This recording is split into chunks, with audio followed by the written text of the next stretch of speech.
Hi everyone, Crazy Keto Guy here. Um, Part of my to-do list today is to do two new videos. This is the first one of the two. Um, my videos have, to be totally honest, been quite long. Sorry if there are the odd weird noise, that's my computer. So yeah, my videos have ended up being quite long, some of them as long as 40 odd minutes. Uh, I do waffle, I do like the sound of my own voice, so that probably is the reason why. So what I've decided to do is to make some shorter videos, hopefully between 10 and 15 minutes, and there'll be specific videos on a specific topic rather than just waffling in general about several subjects. So this is the first one. I did already do one called Crazy Keto Guy Ketogenic Diet, um, but I ended up talking more about myself than actually the ketogenic diet. So I'm going to leave that video up, but yeah, I'm sort of doing them again. So this is the first one, and the subject of this first video is me. Probably my most favourite subject, one that I could talk about for hours, but I will try and reel it in a little bit.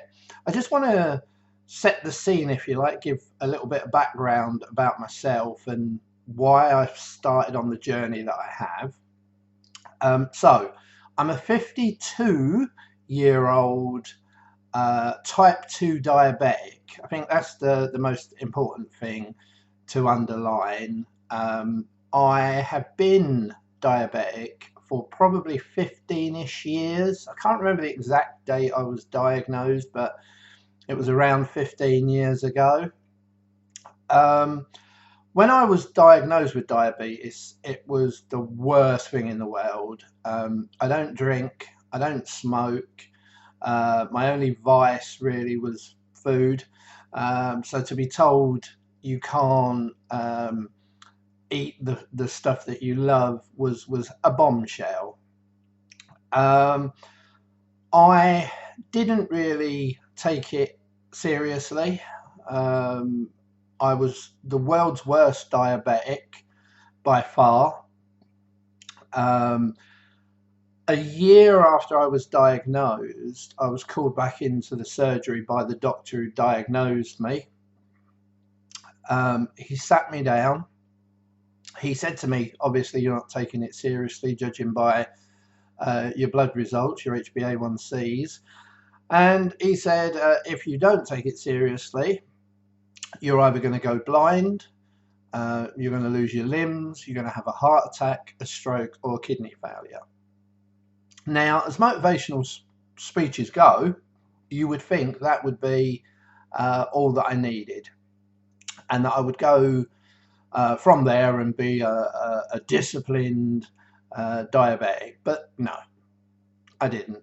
And I just continued going through life with horrendously high blood sugars.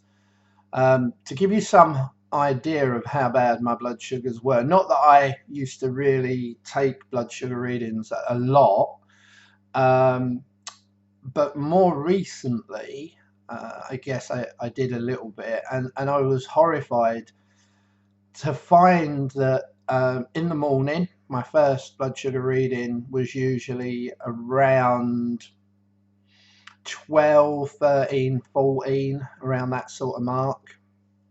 By the time I'd eaten something, a couple of hours after food, they were up into the high teens, even sometimes creeping into the early 20s.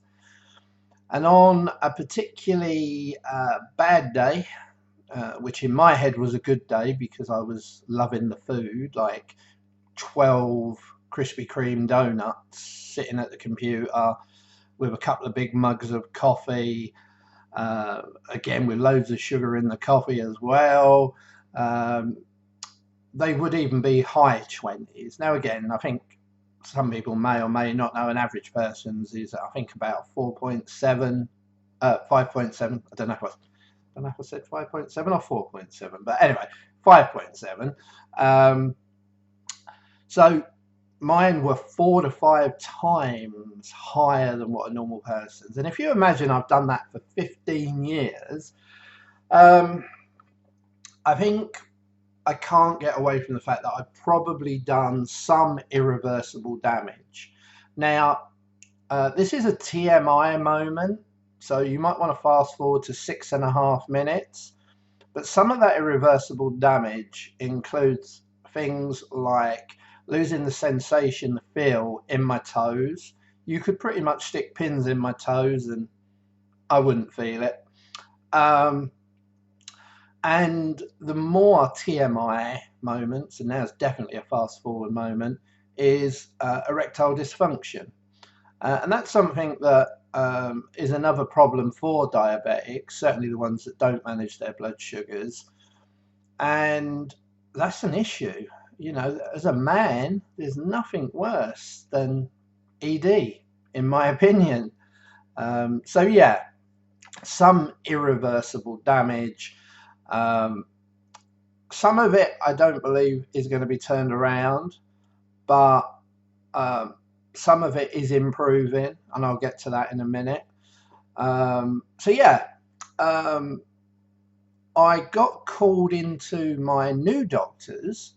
I've been with him a few years, and when I say new, but I mean a different doctor from the doctor that originally diagnosed me.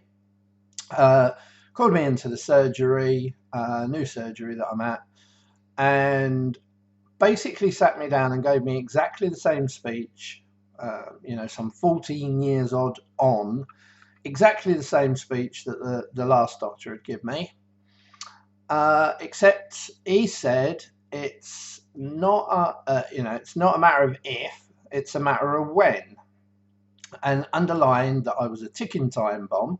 He pointed out that most diabetics that ignore their diabetes like I do and have HbA1c's as high as I have in the past, normally have had a traumatic, catastrophic, I struggle to say that, experience within 10 years. And I've been, as I say, a diabetic for over 15 years. He said it's amazing that actually all of my like my eyesight and my eyes and you know, behind my eyes, the things they test for are all pretty good. My liver function is pretty good. You know, I'm holding together pretty well considering how I've just almost laughed in the face of diabetes, stupidly, may I add. So that made me decide at the ripe old age of 52 that I would change my life. I'd been going along, as I say, really choosing enjoyment of life over quality of life. 100%. I'd not thought about, you know, the fact that if I lived for the, you know, another 10, 20, 30 years, would I want to live that with no legs, for example, or blind? You know, you can't really have an enjoyment of life if you're blind, or if you know, you can't walk, or you know, all of the other things, heart attack, stroke, they're all life-changing moments. So I decided to make a change, and that change initially, well, the doctor's appointment was in June, middle of June, and I had 2 crazy weeks of eating everything literally that I wanted to get in before I started. But on July the 1st, I started a ketogenic diet. So ketogenic diet basically is a low carb diet. I'm not going to go into the science of it because that's video number 2 that I'm shooting today. But I decided to start a low carb diet. Now, the great thing is I'd already done the ketogenic diet kind of twice before. Both times it only lasted for 6 weeks and I crashed off of it. But whilst I was on it for those 6 weeks, it unbelievably reduced my blood sugars. So I kind of knew it worked. The reason I believe it failed was I was a little bit uneducated. I wasn't 100% sure on the science, and I believe I did it wrong. And I thought I was doing like a super version of the ketogenic diet, in as much as I wasn't having the high levels of fat that they recommend. Um, but that's a mistake. And again, I'll come to that more in the second video. So I started on a ketogenic diet. Within a couple of weeks, I also introduced intermittent and extended fasting. I've got to say, I do believe the two go nicely hand in hand.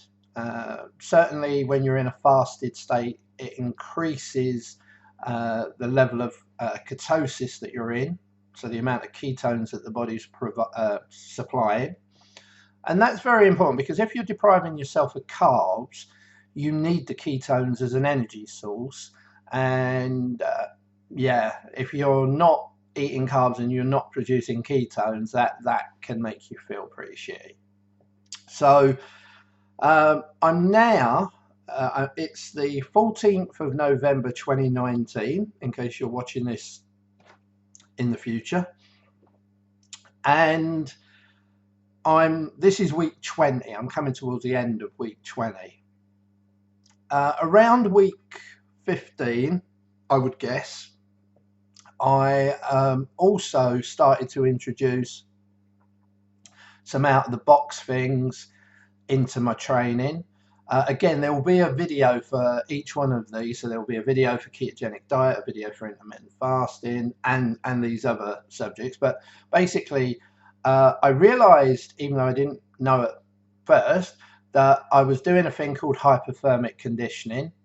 I will reference many people that I follow for advice, and for hypothermic conditioning, it's Dr. Rhonda Patrick. So you can Google or YouTube her. But I was doing that anyway, which is basically saunas. But there's a little bit more to it than that. It's the amount of times you use the sauna in a week, the duration that you're in the sauna for. But the effects and the benefits are incredible. I then started to introduce cryotherapy, or cold therapy. And again, I'm going to reference Professor Benjamin Bickman, who sort of, again, there's a few people that sort of cross over. Again, Dr. Rhonda Patrick's spoken about cryotherapy, but Professor Benjamin Bickman was the one that sort of I watched and thought, right, I'm going to try some of this. I then started contrast showering, and that's a guy, I've got to look at my bit of paper because I always get his name wrong. Ray Cronise, so it's Cronise, is an ex-NASA scientist, and he's got a lot of stuff about intermittent fasting and cold therapy. And I do some other crazy things. I'm doing what they call Om chanting, which is, I keep getting this wrong. Tibetan, yeah, that's it. Tibetan monks do this thing called Om chanting, which is supposed to be the sound of the universe, and I find that very relaxing and grounding. And I'm not meditating yet, might try that in the future, but I find the Om chanting beneficial. So basically what I'm saying is I went from being a 52-year-old bad diabetic with the most outrageous blood sugars to now being really focused on my diet, my physical activity, my mental activity, and how I can just add that little extra every day, every week, improving. So I'm coming up to 15 minutes. I just want to finish with, so when before I started, my last HbA1c pre-training, pre-ketogenic diet was 12.5.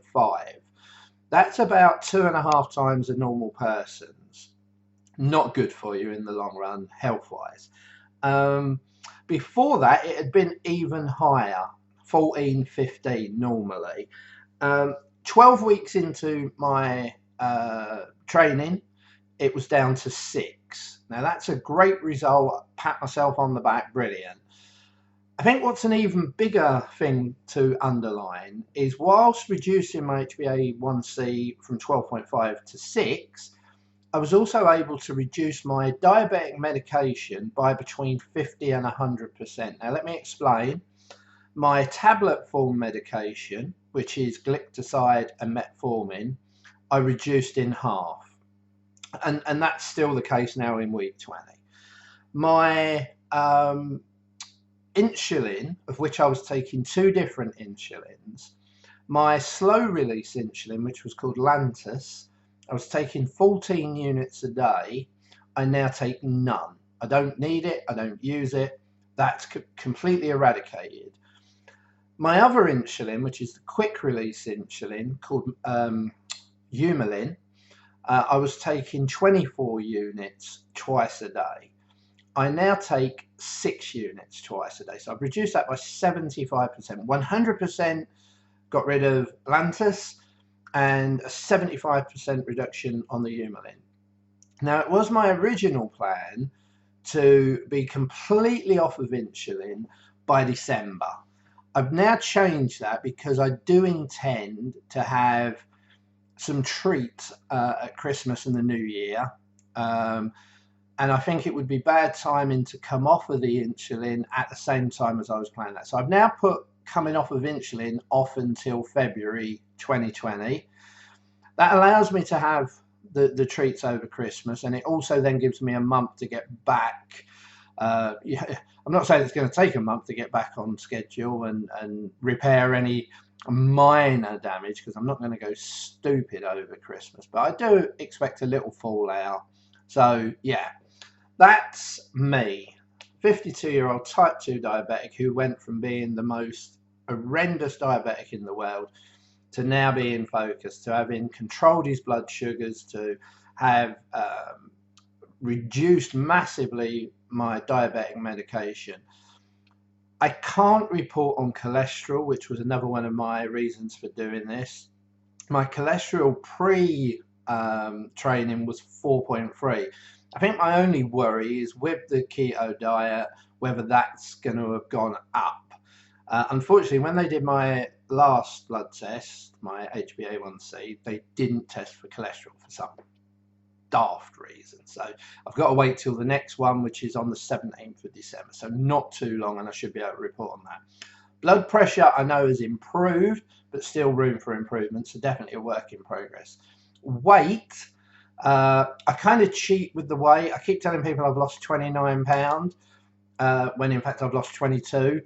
But on the first week of my ketogenic diet, I was 18.3, and I actually put 7 pounds on the first week. I don't know why. Maybe, I don't know. I keep arguing it was muscles heavier than fat, and I was leaner. But a lot of people are saying, well, you wouldn't have been just after a week, so maybe I'm being a bit deluded. But yeah, I went up to 18.10. And when I weighed in 2 weeks ago, I didn't weigh in last week, or I did weigh in, but I haven't revealed it yet. And I'll do that as a double week reveal next week. See, I'm waffling again. We're going to be nearer 20 than 15. We already are, but hey ho. So yeah, I'm down to 16.9. So it depends whether you want to use the 18.10 as the high point or the 18.3, which was the actual starting weight, to where we are now. But yeah, very focused, feeling so much better, physically, mentally. Would strongly recommend it to anyone, but even more so to type 2 diabetics who are struggling to manage their blood sugar level, and especially newly diagnosed diabetics, type 2 diabetics that are struggling, because I'm not saying diabetes is reversible, but there is a suggestion, certainly the newer you are, the better chance you've got of improving things. I don't really understand the total science of the pancreas and whether it's, repairable to produce insulin and manage glucose like you need to.